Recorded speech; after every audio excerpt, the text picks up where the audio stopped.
In this week's episode of the podcast, I'm actually going to take you behind the scenes to a private webinar that I ran for our mentoring clients.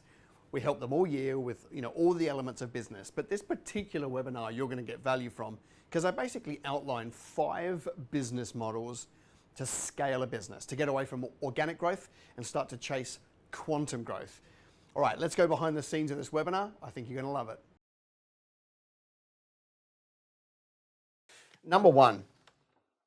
So I mentioned before organic growth, right? Which is just like doing a slightly better job than you're doing now, right? So it's like organic growth is like, I'm spending $2,000 a month on Google Ads. It's working. Let's spend $2,500 a month on Google Ads and get a few more customers. That's organic growth, right? Which is fine. But the first one I want to run through here is organic growth at speed. So basically, it's doing organic growth, like we just said, but doing it at a really quick rate. The way to do that is you have to front load a whole bunch of expenses. And the way that you would do that if you don't have capital is you would go and borrow.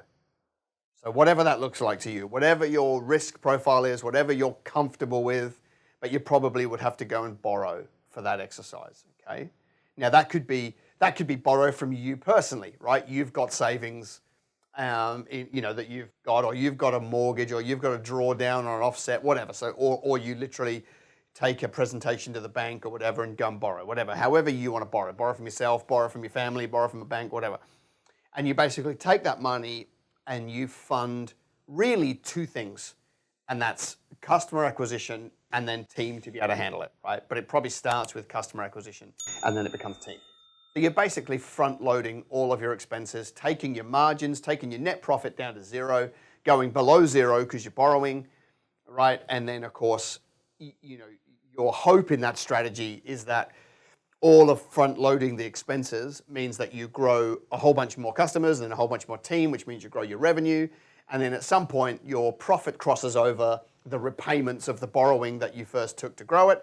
And then, the difference is your return on effort, your return on capital, right? So, let's just do a hypothetical, right? So let's say a business is doing $1 million a year. And for that million, they're making a 40% net profit, service-based business, whatever, right? $400,000 a year. It's like, cool. Well, with that scenario, you could self-fund an awful lot of growth, right? Because you could basically use all of the $400,000 that isn't your earnings and the tax. So let's say out of that $400,000, you live on 100, right? So then you've got, a tax liability of, let's say 100. 100 is tax liability, 100 is your drawings, you've got 200 left. You could basically fund a whole bunch of organic growth out of that 200,000, take your net profit to 0 for a year, put the 200,000 back in and grow, and you would have a much better business. And then, maybe you go to 2-3 million, and then it's still at 40%. It starts to look really interesting. It's a good business, profitable, consistent. But some people want to grow faster than that, right? So they need more than the 200,000 at the front, just using this scenario. You've got to make it smaller or larger, depending on your worldview, right? It's like, cool, well, I actually need 400,000 to do this. So I'm going to use the 200,000 of profit in the business. I'm going to go and borrow 200,000 and I'm going to do it twice as big, which means that in 2 to 3 years, it's twice as big, which means I've got twice as much profit. So, instead of pulling out, say, 1.2 million in 3 years' time of profit instead of 400, you've got 1.8 million and the difference is 400,000, but you give the 200,000 back that you borrowed, now you've got 200,000 more and so forth. It explodes, right? So that's a way that you can do this, but you've got to go borrow to do it. Now, it's literally just taking money and spending it on nothing except customer acquisition and team. And then for some of you, there'll be some bottlenecks around maybe physical space. The factory's not big enough, there's not enough vehicles, the machinery doesn't work to the volume. There'll be some capacity issues. But I have found that if you just strictly fund marketing and team, then the increased cash flow can fund all of those other little expenses, right? Unless you're in a massively capital expensive business, in which case you might need to use some of your original capital for capacity. But for the most part, it's team. Now, I find the trap here is that most people will go, right, I'm gonna do organic at speed. I'm gonna borrow money from wherever, and then they feel the pressure and do the wrong thing with that capital. They'll pay off their credit cards, they'll give it to the ATO, right? You know, it's like none of that matters, right? Your credit cards are insured and the ATO is not a creditor. So if you really want to get out of trouble, don't use the money for sins of the past, because you give a whole bunch of cash to the ATO, they go, thanks, they don't care. If you still owe them money, they'll be on your tail tomorrow, right? So you're better off to take that capital and just don't get caught in like, oh, but I borrowed money from my mum and now I've borrowed money from the bank. I really should square my mum away before it's like, so I borrowed, now half my capital's gone and my mum's happy, but I got no business and not enough money to scale. So borrow it and just legitimately use it for customer acquisition and team. Then when you scale up the business, now you can pay everybody back with wonderful interest because you fixed the actual problem of scaling up a much bigger business rather than just trying to rob Peter to pay Paul, all right? So you've got to be super diligent. Most people, when they get that money in their hot hands, all of a sudden make really dumb decisions with the money. Super diligent just to spend it on scaling. So that's number one, right? Go borrow, stick it in a business and go. Scaling model number 2, franchise versus license. They're two different things. And one is better than the other, depending on which way you want to go. Australia was the darling of the franchise world, like through the 90s and the early 2000s. Australia had more franchises per capita than any other country in the world. And for some reason, we loved that model. And of course, when something like that happens, it attracts all the rogues, right, who are selling overpriced franchises to people that really shouldn't have bought them, but they're just looking to expand. So, I think the big consideration, the high-level consideration with franchising and licensing is you get paid up front to scale, right? That's the number one reason to do it. People pay you to expand out the brand and expand out the business. So, the most successful franchise by numbers would be Jim's Group. I spoke at a Jim's conference at least 11 or 12 years ago, and at that point, they had sold 3,850 franchises. So now it would be, 5,000. I don't know what the number is, but the guy's done a pretty good job of selling a dream. That's a pretty successful franchise. Oh, hey, I hope you're enjoying this week's episode. Listen, I'm just here training a group here in this room, but I need you to subscribe to my channel. Guys, do you think they should subscribe to the channel? Yeah! Guys, please subscribe. So, when you think about franchising and the overarching reason to do it, or licensing, is people pay you upfront, essentially grow your business and grow your brand. Cool. So that's a high-level reason to do it. Now, there are other reasons between the two, right? So if you think about franchising, the difference between franchising and licensing is simply this. I read the franchising code of conduct one Christmas. Unnecessarily long, but it comes down to one sentence. And it basically says this: if you show somebody the how-to of the business, if you're actually training them on the system and the how-to, it's a franchise.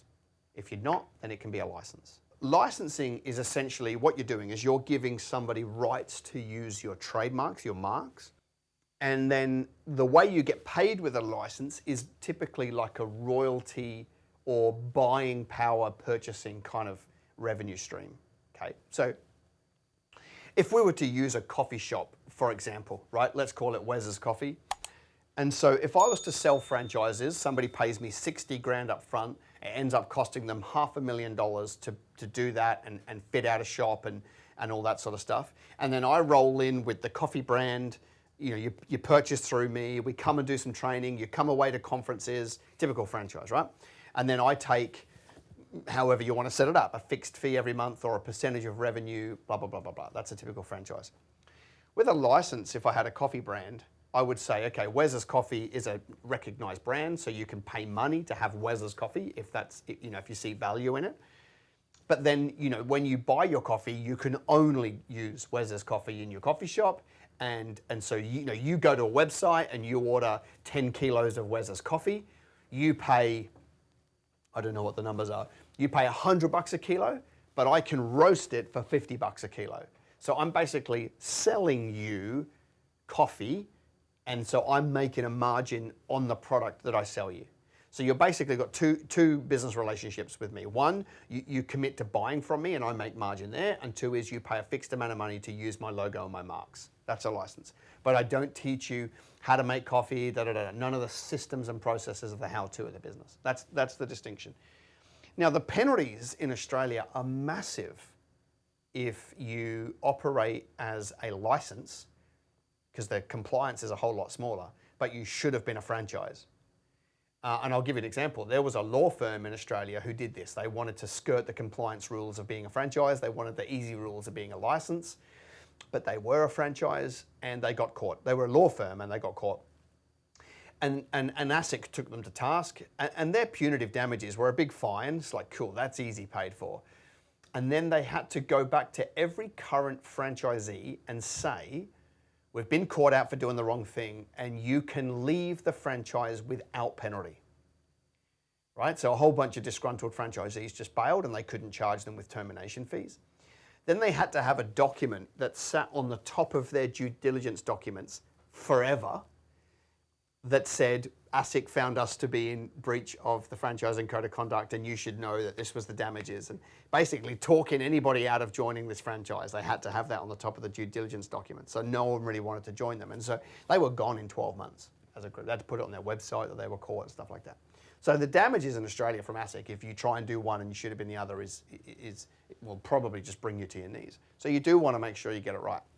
The upside is, of course, they scale your brand for you and you get paid up front. The second thing is, the second biggest reason to do it is because they're a business owner themselves, they have a vested interest to make the business work, versus an employee who just calls in sick on Monday if they want to or quits and gets another job.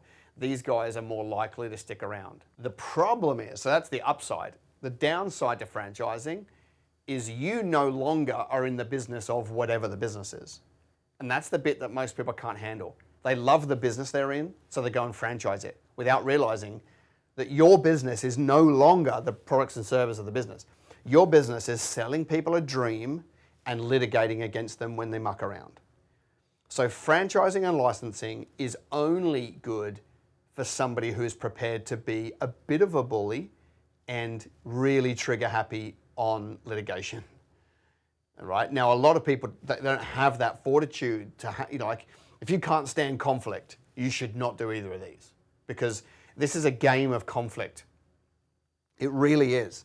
And if you've been involved in any franchising, there's a lot of friction between the franchisee and the franchisor. They hate me, they don't support me. They're just a bunch of kids and I can't handle them, right? So there's not a great one in the world. I mean, you take Gloria Jeans, Christian mob, they had the lowest satisfaction rate of a franchisee out of any franchise in Australia, right? Under their Christian ownership, And so, and if you speak to the owners, they would be like, we did everything for those mongrels, So it's like, you're so far apart, and so it's tough. It's tough to do that. And it is actually hurting kittens. Like if you become a franchisor or a licensor, it is basically adult daycare. And it's really hard to make money for the first few, right? You can imagine, you put on 3 franchisees, you think you're flying. Those 3 are ringing you every day. How do I do this? Is it a good idea? Where's the proof of concept? Where's my next meal coming from, right? So, and you're not making enough money to put a full-time team in an office to help them win. So you basically go backwards for the first, 4, 5, 6 franchises, licenses, right? And then at some point you hit a critical mass and you've got, say, 10 are paying you money, you can take that money and you can put an office team in to support them and help them win and do some training and stuff like that, and then you go to 20 and you make some dough. But you've got to hit that critical mass and you've got to be able to get through to that point. It's also incredibly expensive to start. Franchising always seems rosy, right? And you might have 1 or 2 people that want to come to you and say, oh, let me take your business to a different state. But beyond those 2, for you to sell franchises is tough. And the trend is that the big upfront payments are a bit of a thing of the past. Whereas you used to pay 50 grand just in franchise fees to take on a franchise, most franchises are much smaller upfronts and most of them are vendor financed over 2 years. So you still might get your money, but for the ones that don't do the business in 6 months because they quit, you don't ever get your money from them. So it's a tough gig. You've really got to be prepared to live in a suitcase as well, because you've got to go to all the franchising expos and roadshows, and they're very expensive. I was part of a franchise in 2004. It cost us $15,000 in 2004 to have one stand at one Brisbane event for 3 days. It's like that was back then. It'd be $25,000 now just to have a stand at these franchise shows. So it's and then everyone kicks the tires of the franchise. Then you've got to stick around in a hotel for 2 more days to meet with the interested parties, and I don't want to paint a rosy picture. It's really tough. But if you can get past that critical mass and it grows by itself, phenomenal way to grow because they basically take your brand national and you get a little clip of everybody's effort. And it's a great business model once it hits some level of scale. All right. Model number 3, if you want to scale your business, is multi-location. And this would look different for everybody. It could be an office, it could be a shop. However you do it, right? It could be a branch, but like you've got a business in Sydney and you want to go to Melbourne, right? It's like, well, that's a great idea because, for example, my business, we can service Australia-wide and global from one office, but there is something to be said for having a team on the ground in Melbourne. That would be a really good idea. It's just that I don't know that the trade-off is there, right? But there are businesses that really are a bit more local, and so they can't sell to a Melbourne audience based out of Brisbane, and so they open multi-location. And if you can open 2 of those and get it to work, you can really do 22. And if you can do 22, you can do 202, right? It just becomes systems, processes, team, repeatable strategies, and so forth. So the downside to multi-location is you're employing a team to run a business at arm's length, right? So you can imagine you've got 2 team members in your Melbourne office who are starting up this new location. They go out on a bender on Sunday night. There's no one there Monday. It's like, cool. Well, you're not going to get up on Monday and get a text message and then jump on a plane and go to Melbourne, right? So it's got that level of friction about it. So you really have to have some pretty big incentives for those people to win. You have to recruit incredibly well, not just take anybody. Very tight controls over the reporting and the workflow, and then it really only works if you have great culture. If you can get the second location to embody the first location and they feel like they're part of something exciting and growing, then it works. If they just feel like the poor cousin that gets forgotten about because your demands in Sydney are too big, it'll just die a slow death. The upside, of course, of multi-location is that you get to keep all the money. So with franchising, right? You've got a Sydney franchise, somebody takes a Melbourne one, you only get 7% of the revenue of that business. With multi-location, you get to keep 100% of the revenue of that business and pay wages. So you get a lot more money with multi-location than you do with franchising, except the capital cost for you is upfront. With franchising, they pay you to expand. With multi-location, you have to find the office, fit it out, put the phones in, buy the computers, blah, blah, blah, blah, blah. It's capital up front, but a much bigger payday at the end, right? So there are benefits to doing it that way. And, like I think about retail, right? Retail's much tougher now than it has been over the last 30, 40 years. But I read about Richard Branson when he was rolling out the Virgin Record stores. And they were doing like 1 every 3 days when they first started rolling those out. And the way they funded it essentially was they would go find a location on a high street and they would negotiate, 3, 4, 5 months rent free if they stuck around for 5 years. And so they do a massive launch promo, right? So they make a ton of cash in the first month because everyone's excited, but they don't have to pay rent, and they take that money back out and they roll it into the next shop. So they funded their expansion essentially out of a massive launch and lower costs in that early period of time and recycled that money back into the next one. And that's how they were able to grow so fast, right? So all Richard did was, through those years, was travel the country and be part of the opening ceremony and the media, rah, rah, rah, rah, rah, and then move on to the next one. Rah, rah, rah, media, move on to the next one. Now, it's really interesting if you take Richard Branson as a model, because he's like, his whole ethos, which he never said, but you read it all the way through his books, is like, start a business, doesn't really matter if it's profitable as long as the value of the business explodes, and then sell the equity to another partner.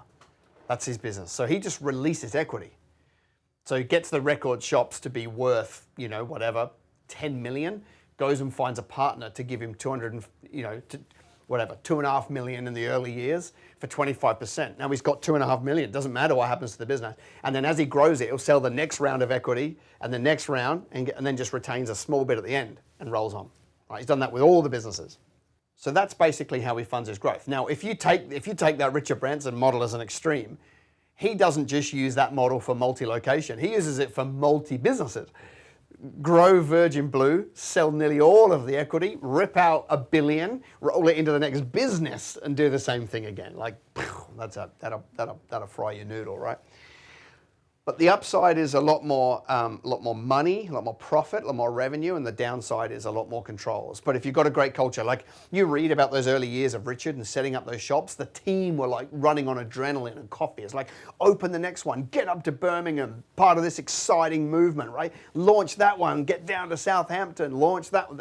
And so they were part of this really energetic, vibrant world. And that's what kept everybody on the train. If it didn't have that, if it wasn't exciting, they weren't pushing the envelope, challenging the status quo, everyone, so what? So I think they just wouldn't be part of this exciting move. So you have to have that kind of energy through that scaling journey, which is what keeps everybody excited. All right, number 4, if you want to scale quickly, number 4 is find an investor, right? And use their capital to grow. Now, this is much easier said than done. Everybody would like to do it, but it's tough because if you're a tech startup, there's massive amount of capital available for you. If you're not tech, there's a tiny amount of capital for you. It's that clear delineation. In fact, that is so true that WeWork, the office space business, did everything they could to try and pass as a tech startup. Now, their business was renting spaces and then renting it at a higher price than it cost them, right? Rent 1,000 square feet and sell 10 square feet at a higher rate than that 10 square feet they're paying out. That was their business model. But there was no money like in that business to invest. You couldn't go out to the biggest hedge funds in the world because it was a real estate play, not a tech play. So they did everything they could to try and develop technology and apps and communities online and stuff like that, because without that, they couldn't tap into the VC money. So then it becomes tough, right? If the pool of capital is not there, there's not an investor network to buy in a tradie business, for example. So then it comes, okay, well, how do you find one? Well, the mistake most people make is they wildly overvalue their business. If you've ever watched Shark Tank, Dragon's Den, right? It's like, wow, well, people walk in there and they go, right, I'm selling 10% of my business for $250,000. So everyone goes, okay, so you're valuing your business at 2.5 million. Far out, this is going to be a really good business. Tell us about your sales to date. Oh, we've done 40 grand. Oh, any profit? No, we lost 40 grand. Oh, okay, so you lost 40, but you're valuing your business at 2.5 million. And then they go, yeah, well, it's going to be worth. And they're like, yeah, but you're asking for the money today. You're not asking for the money when it's going to be, right? It's like, so then there's that tension, and it's wonderful to watch. You can learn an awful lot there. But you do also have to value the future potential of the business, because most businesses today are worth 0, right? 2.5 times net profit. Well, if you haven't got any net profit, 2.5 times 0 is always going to be 0, right? Doesn't matter what your multiple is. So then, I guess what I'm trying to say is, most people are like, I want 250 grand. It's like, well, maybe you don't. Maybe you need 72,000. And that gets you through, a seed round so that you can go back and do a Series A and a Series B and a Series C at a later stage. Sure, you have to keep giving away equity, but you do everybody dilutes after seed, right? Everybody dilutes. So it's not always your equity you're giving away with an investor. Everybody dilutes, right, over time. So, all right, well, you are still better off to own 60% of a big business than 100% of a little one, no doubt. Even just mathematically, you're better off to do that. I think about the brothers that started Stripe, right? I think even now that it's a wildly successful business, been around for a while. I think they're like 9 years old, these kids. I don't know what their age is, but they're still got pimples now, and it's been around a long time. But they only had 9% each. And that made them, I think that netted them $2 billion each, having such a small stake in the business. It's like, yeah, well, see, if they wanted to retain Stripe and be all precious about the equity, it would not be a household name today because they never would have had the capital to be able to build a brand, to be able to sell that last 9% at anything worthwhile.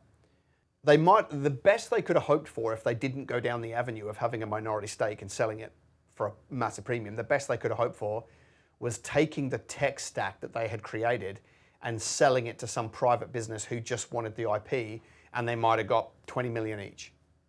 They could have done that. That would have been the best case scenario B. But they didn't. They just rolled the dice, built a massive business, and sold a very small share for a large amount of money. So when it comes with you, like the pool of investors that can give you 72,000 is 72 times the size of the pool of investors that can give you 250. You know, like people go, oh, it's just money. It's like, yeah, but at 250 grand, you're finding somebody who is smart enough to want to know, all right, what's the go here? They get at 72 grand. You know, it could be the rich dude at church. It could be your uncle, right? It could, for 72 grand, it could be your mum, your dad, your brother. 72 grand could be, you know, your neighbor at 72 grand. But at 250, no one's just dropping that for fun, right? You know, on a whim. So that's why you've got to think about capital raising and finding an investor in stages. And you know what's really ironic about investors is if you, just staying on those same numbers, the numbers don't matter, I'm just using them as an example. If you found an investor who put in 72 grand, they're most likely to be the investor that drops in the next 250 if they can see that you spent the 72 well and you mapped to your plan, right? So they're the most likely person to do your Series A. That's why if you go back to tech for a minute, the race, you look at Square Peg Capital, Blackbird, our biggest tech venture funds in Australia, which there's a few of. If you look at them, their whole conversation is we want to be the first check into any idea. And it's basically 50 grand for 15 to 20%. That's because a lot of people have a business plan on the back of a napkin or eight slides of a PowerPoint. And for that, if they like it, it's 50 grand for 20%. It's like at that stage, you need the 50 grand and you don't need the 20%. When it's worth $1 billion, you've given away 200 million. So, you know, but the reason why they want to be the first check-in is because they also want to see what do you do with it. And if you can commercialize it, then they want to be the second check, third check, fourth check, and they want to basically fund you all the way through because then they get a bigger share of a business, right? So for you, right, who's not in tech, how do you go find an investor? There's no mathematical equation now because it's not a multiple of net profit. It's painting a picture and being trustworthy. So you basically produce a one-page memorandum of understanding where you explain the potential opportunity and what they get for their money. So it's like, you know, basically it goes, here's the addressable market. There's $1 billion spent on this industry in a year. We should be able to capture half of 1%, right? You know, whatever, it's worth 500 million, whatever. And so I'm going to take 72 grand in exchange for 10% of my business. I'm valuing the business at 720,000, and I'm going to spend the 72,000 like this. I'm going to 6 grand on this. I'm going to do that. I've got a bit of equipment. We're going to get a bigger lease. That'll mean this much more revenue. That revenue funds this, and so you basically build out a projection of how that 72 grand gets spent, what that produces, what that means to the business, and how it all flows on. So you're basically showing them if we put in this much money here, we get this much outcome down the line, right? And then you probably want to show people on that MOU what the possible exits are for them. So it's like, in 5 years' time, I buy your share out at a commercial value. At 5 years' time, we trade sale the whole thing, and you get 10% of a much bigger business on sale. In 7 years, we're going to list on the stock exchange and get 26 years worth of profit on day one, and you'll get your share. You just give them some outs, right? And one of them should be that you buy them back because you want that option. You want the option to buy them back. If you've taken a business over 5 years and their value has gone from 72 grand to $500,000, you want to buy back the $500,000 because you now know that you could take that business to being their share could be worth 10 million, right? Over it. So, and then of course that doesn't help you find the people. All that does is give you the document to share with them. So then your job becomes telling everybody that will listen about your opportunity. There's no investor networks. I get this email every third day in my inbox. Hey, you don't know me, but where are the wealthy Christians that can fund my kingdom business? I get that every third day. And my answer is there isn't any, but if you produce an MOU and you share it with enough people, the Lord can create a divine appointment for you to get your money, right? You know, and then the next one is, would you like to invest? Nope. I get asked to invest every fourth day. And they always count. I've got this amazing opportunity. It's like, dude, I'm trying to get out of the opportunities I'm in now. Like, I don't want another one. Like, I've learned boundaries in the last handful of years. Like, I'm not that mad keen on your opportunity. And don't feel like I'm missing out. I got enough. I'm not missing anything. So then you've got to tell everybody. Now that will become really monotonous, but that's life. And if you're not sure, like, here's what I would do if I were you. Anybody at church that has a half decent vehicle, right, or whatever, you'd be like, hey, listen, or if they were ever in business, be like, I'm a young Christian entrepreneur, I'm a startup, I've got this business, can I just shout you a coffee and run my ideas by you, and you might be able to cast some light on them, right? And then at least you can hook them. At least you can hook them with vision when you're sharing your coffee with them, which you can't do when your original document or your proposal or your email. It's very hard to cast vision in it, right? So you literally want to be like, hey, listen, I want to value the gift. You've been in and out of business. You've seen high-level stuff. I want to run my ideas. Let's see if you can point me in the right direction. It's going to cost you coffee or lunch or something like that for you to be able to do that. And then they go, I like this kid. I like the idea. I can possibly find you the money, right? So there's no shortage of money.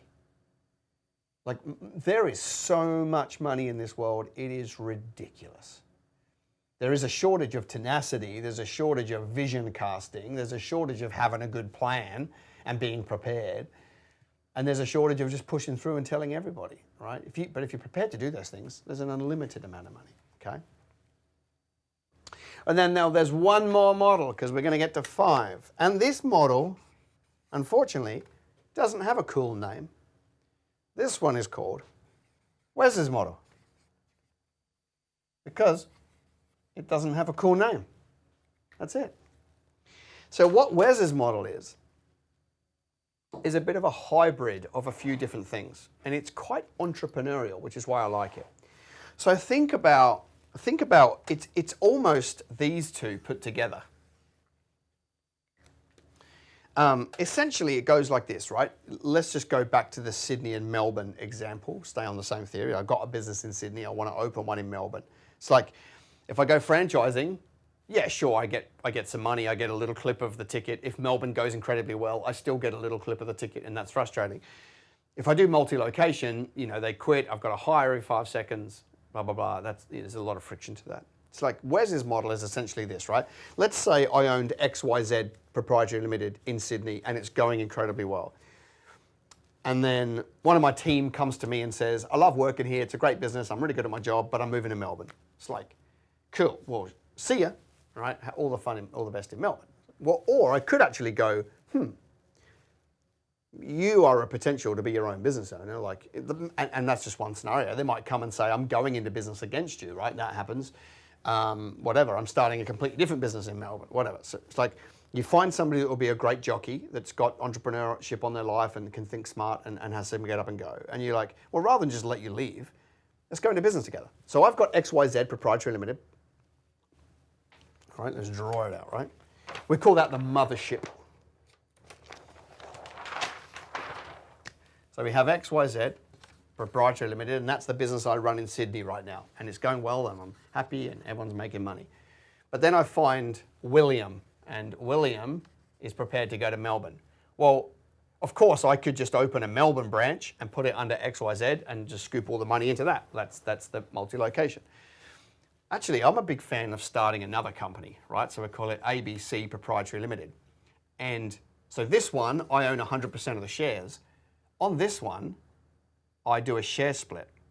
I own 90% of the shares and they own 10% on day one. Now, if there's, you might get them to put in some capital if they've got a little bit of capital, like maybe not, maybe they don't, and you back them by putting your capital in. However, maybe you put capital in, but the business buys back the capital over time and pays you back as a loan. There's a million ways to set it up, but just conceptually, right? And then what you do is, the reason why you're giving them 10% is because they're on the Monday morning after the bender, they're more likely to want to turn up because it's their own business and they're chained to it just a little bit more, all right? And for you, you've given away 10% of a business that's worth nothing. So it doesn't cost you any money at this stage to give that away and to back that entrepreneur.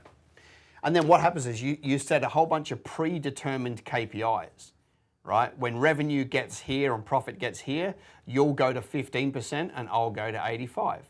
And when revenue and profit gets here, or whatever metrics you choose, you'll go to 20% and I'll go to 80. And when you get here, and then down here, when we get to this point, I'll be at 50 and you'll be at 50, and now we're partners. And the only time you want to cross that threshold is when you've been in business together long enough that you've seen their character. So that can't be within 1 to 2 years. Right? Because that's just not enough time to see someone's character. You've got to see them over a much longer period of time. Now, what can happen, of course, is that you would probably ratchet that all the way down to you have 20% and they have 80.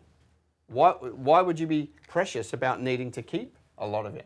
At 80%, they are so invested in this business, right? That they're there every day growing the value of this company. Now, you think, okay, well, all I've done is end up with 20% of a business. Yeah, but it's 20% of a much bigger one. When you gave away 10%, it was turning over $1,000 a year or whatever.